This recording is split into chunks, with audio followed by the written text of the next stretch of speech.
네, 11월의 셋째 주 월요일을 시작하고 있습니다. 어제는 추수감사 주일로 예배를 드렸는데요. 아무쪼록 올 한 해 우리에게 많은 어려움도 있었지만 그 모든 것들 통해서 하나님께서 우리를 다스리시고 인도하시고 또 여기까지 함께 하신 그 은혜를 감사할 수 있는 그런 또 한 주간이 되었으면 좋겠습니다. 오늘 여러분과 함께 나누실 말씀은 민수기 11장 4절에서 7절까지의 말씀을 이번 한 주 또 묵상하기를 원합니다.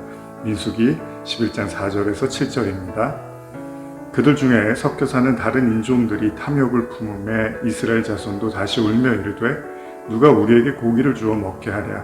우리가 애굽에 있을 때에는 값없이 생선과 오이와 참외와 부추와 파와 마늘을 먹은 것을 생각나거늘 이제는 우리의 기록이 다하여 만나 외에는 보이는 것이 아무것도 없도다 하니 만나는 가시와 같고 모양은 진주와 같은 것입니다. 사실 어제 추수감사주일이었는데요. 우리가 감사하는 삶을 사는 것이 당연하죠. 그것이 성도들의 당연한 삶의 이유고 또 어떻게 보면 하나님이 우리에게 가르치시는 큰 가르침이 아닐까 생각을 해봅니다. 그럼에도 불구하고 우리가 감사하기 어렵죠. 왜냐하면 우리에게 좋은 만족하는 현실 속에서는 감사할 수 있지만 우리가 만족할 수 없는 상황에서는 절대 감사를 할 수가 없죠. 그래서 우리가 산산수훈을 좀 더 깊이 있게 나눴던 이유도 우리의 눈에 좋아 보이는 것만 하나님을 찬양하고 감사할 문제가 아니라 사실은 우리를 괴롭히고 우리를 힘들게 하고 우리를 어렵게 만드는 그 일들조차에도 하나님의 선한 뜻이 담겨 있다는 것을 우리가 받아들이는, 그러니까 우리의 마음을 깨트리고 하나님의 말씀으로 세상을 바라보기 위해서 좀 더 깊은 산상수훈의 말씀을 나누려고 했었던 것이죠. 이제 오늘 본문을 읽어보면 오늘 본문은 사실은 늘 그렇듯이 사람들이 원망하고 불평하는 것, 사실 그것이 이스라엘 백성들의 광야의 생활에서 잘 나타났었죠. 이스라엘 백성들이 광야 생활을 통해서 사실 하나님 앞에 믿음으로 또 찬양으로 또 감사로 나가기보다는 늘상 원망과 불평이 심했습니다. 그 이유 중에 하나는 바로 그들이 만족스러운 삶을 살 수 없었기 때문인 거죠. 하나님은 분명히 그들을 애굽에서 꺼내서 종살이하는 데서 끝내서 광야라는 곳으로 인도해 주셨습니다. 아마도 그들은 이제 종살이를 끝냈으니까 이제 우리에게는 어려움도 없고 힘든 일도 없고 날마다 즐겁고 부유하고 넘치는 일들만 가득할 거라고 생각을 했는데 안타깝게도 그들에게는 불평과 원망으로 가득 찬 그런 삶의 연속 속에 놓여 있었다는 것입니다. 오늘 읽으신 본문도 바로 그런 내용이죠. 하나님께서 그들에게 만나를 주셨습니다. 이스라엘 백성들이 일해서 자신의 힘으로 노력해서 얻는 그런 양식이 아니라 하늘에서 그냥 하나님이 직접 떨어뜨려주는, 어떻게 보면 은혜에 값없이 주시는 공짜의 그 양식을 주셨죠. 처음에는 이것이 매우 감격이 됐습니다. 이것이 매우 은혜가 됐습니다. 그러나 오늘 본문을 보면 다시금 이 만나에 질린 사람들이 하나님께 원망을 하게 되는 거죠. 어떻게 보면 내 힘으로 내가 농사를 짓고 그렇게 해서 먹었던, 여기 본문의 말씀 보면 참외와 부추와 오이와 마늘, 파, 생선 이런 것들이 자기에게 주어졌다. 그런데 여기 값없이라는 표현이 있는데 사실 애굽에서 그들이 값없이 공짜로 받은 게 아니잖아요. 종노릇하면서 받았던 것들인데 여기 값없이라는 표현을 쓴 걸 보면은 어떻게 보면 하나님이 주시는 것들, 그런 것들보다 사람들이 주는 게 훨씬 더 좋았습니다. 애굽에 있을 때가 더 좋았습니다. 이런 이야기를 하면서 어떻게 보면 과장된, 그리고 자신들의 어떤 종살이했던 건 전혀 생각지도 못하고 음식을 먹었던 거에 대한 그 기쁨과 즐거움만 기억하는 듯 합니다. 어쨌든 간에 그들의 원망이 다시금 솟구쳐 올라가죠. 근데 한번 생각을 해보십시오.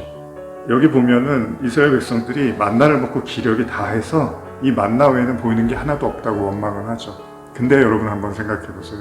왜 하나님이 오이라든지 부추라든지 마늘, 생선, 그들이 즐겨 먹던 것들을 주시지 않고 만나라는 걸 주셨을까요? 어떤 분들은 만나에 굉장히 영양소가 많아서 사실 만나만 먹어도 아무 문제가 없다고 건강 음식이라고 얘기를 하시는 분도 계신데 좋습니다. 하나님께서 그런 모든 것들 다 염두에 주시고 만나를 주셨는데 문제는 만나가 그들의 입을 즐겁게 하는 것은 아니었다는 겁니다. 만나가 그들의 기분을 즐겁게 해주는 것들은 아니었다는 겁니다. 그럼에도 불구하고 하나님은 그 만나를 계속해서 허용해 주셨던 거죠. 사실 광야의 삶은 그런 겁니다.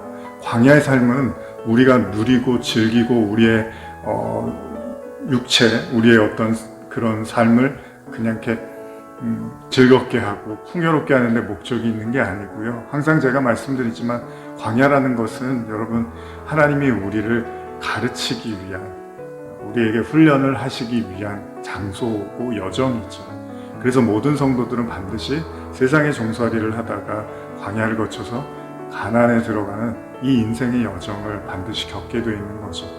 그렇기 때문에 하나님이 훈련을 위해서 주시는 만나 속에는 사실은 그들의 마음속에는 이전에 그 종된 어떤 세상의 종으로서의 삶, 그러나 육신적인 즐거움을 누렸던 그런 어떻게 보면 양식들이 그리울 줄 모르겠지만 하나님은 만나를 통해서 그들에게 반드시 가르치고 싶었던 것들이 있었던 거죠. 그렇습니다. 어떻게 보면 하늘의 양식이라는 것이 우리에게 그렇게 우리의 육과 자아를 이렇게 막 북돋아주고 즐겁게 해주는 것들이 아닐 수도 모르죠. 왜냐하면 십자가의 길이라는 게 자아를 풍요롭게 해주는 게 아니라 자기를 내려놓는 길이기 때문이죠. 그러니까 어떻게 보면 지금 이스라엘 백성들도 십자가, 제자도로 설명한다면 십자가를 지다가 신물이 난 거예요. 아니 이놈의 십자가는 뭐 맨날 자기 부인만 하라 그래. 이놈의 십자가는 뭐 자기의 의를 내려놓고 하나님의 의를 입으라고 해. 이놈의 십자가는 뭐 자기의 선, 인간의 선이 아니라 하나님의 그 선, 하나님을 믿음으로 말미암아 의롭다고 하는 이런 이야기들을 매일 듣다 보면 아니 그러면 우리는 뭐야? 우리는 도대체 뭐야? 옛날에 차라리 큰 소리 치고 선하고 의롭고 사람들한테 존경받았던 그런 내 삶, 니고데모가 예수님께 찾아갔더니 얼마나 충분히 존경받고 얼마나 사람들에게 인정받았던 사람입니까? 그런 니고데모에게 네가 물과 성령으로 거듭나지 않으면 하나님 나라 못 가, 이런 얘기를 하신다고요. 그런 이야기들은 우리에게 만나처럼 처음에는 충격적이고 신선하고 뭔가 그럴듯해 보이지만 시간이 지나면서 그런 이야기들은 오히려 우리의 기운을 빼고 오늘 이 본문의 말씀처럼 기력이 다해서 이 만나 외에는 보이는 게 없다, 이렇게 생각이 들지도 모르죠. 그러나 아닙니다. 제자도라는 것은, 십자가의 길이라는 것은, 우리가 하나님께 나아간다는 건 우리의 힘을 더 끌어들여서 올리는 것이 아니라, 우리의 힘을 끌어올리는 작업이 아니라 우리의 힘을 빼고 예수 그리스도의 능력으로 살아가는 삶입니다. 그래서 세례 요한도 메뚜기와 석청을 먹으면서 광야에서 그 복음을, 그 예수님을 증거했던 삶을 사는 거죠. 어떻게 보면 성경을 단적으로 보여주는 그 내용 중에 하나가 가나의 혼인잔치가 아닐까 생각을 해봅니다. 인간의 포도주, 잔치를 벌이죠. 사람들이. 어떤 잔치요? 사람들이 만들어낸 포도주로 잔치를 벌이는데 그 포도주가 끊어지기 시작하죠. 맞습니다. 인간의 능력, 인간의 생각, 인간의 어떤 모든 것, 그런 것들은 결국은 어느 순간에 쇠해지고 사라지고 가겠죠. 그러나 그때 예수님께서 하늘의 것, 하늘의 포도주, 하늘의 음료, 하늘의 양식으로 그 잔치를 지속해 나가고 완성시키는 거죠. 어쩌면 모든 성도의 삶은 바로 세례를 받고 우리가 물속에 들어가서 다시 일어나는 새로운 생명으로 태어나는 이 과정을 겪게 되는 거죠. 거기에 하나님은 만나를 사용하시는 겁니다. 만나란 무엇입니까? 하늘의 양식입니다. 하늘의 양식은 무엇입니까? 하나님의 입으로 나오는 바로 생명의 말씀인 거죠. 때로는 이 생명의 말씀이 우리의 육적 자아와 항상 충돌을 일으킬 수밖에 없습니다. 왜냐하면 구원은 믿음으로 받는 것이고 은혜로, 100% 은혜로 받는 것이고, 이런 얘기가 처음에는 듣기는 좋지만 결과적으로는 그럼 나는 하나님, 전적인 하나님만 의존하고 살아야 돼? 그럼 나는 뭐야? 이런 생각을 들게 만드는 거죠. 그리고 차라리 종됐던 애굽에서의 삶을 그리워하는 것이 모든 인간의 마음일지도 모릅니다. 그래서 원망하고 불평하는 거죠. 처음엔 좋았는데 나중에는 딴소리를 하는 거예요. 그러나 이것도 신앙의 여정이고 과정이겠죠. 저나 여러분이나 동일하게 겪었고 또 겪고 있고 또 겪게 될, 우리 역시도 어느 순간에는 만나를 먹다가 뱉어버리고 싶고 다시 예전에 먹었던 양식을 찾고 싶은 그런 마음이 들지도 모릅니다.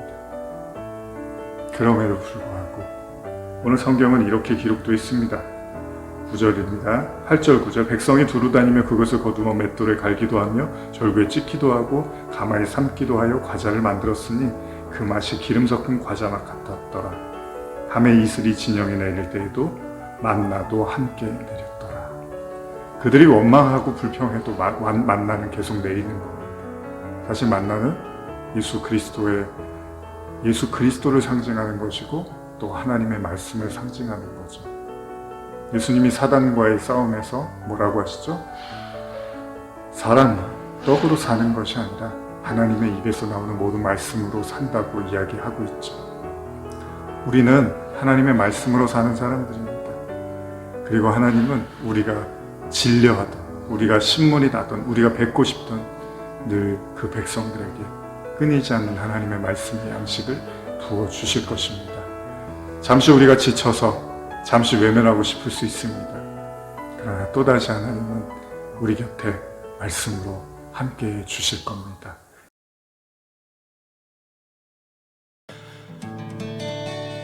찬양의 열기 모두 끝나면 주 앞에 나와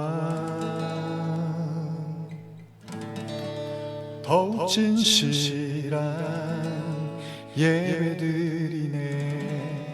주님을 향한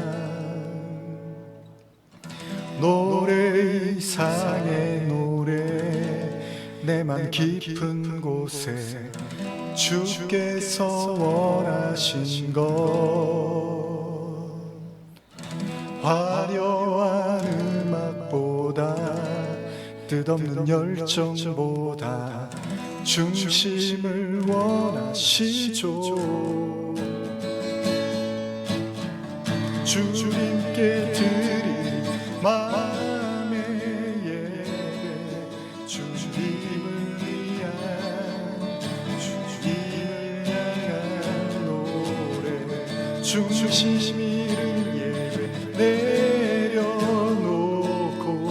이젠 다 돌아와 주님만 예배해요.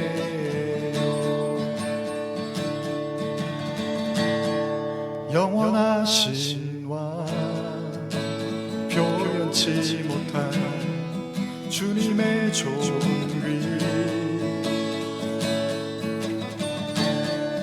가난할 때도 연약할 때도 주의 모든 것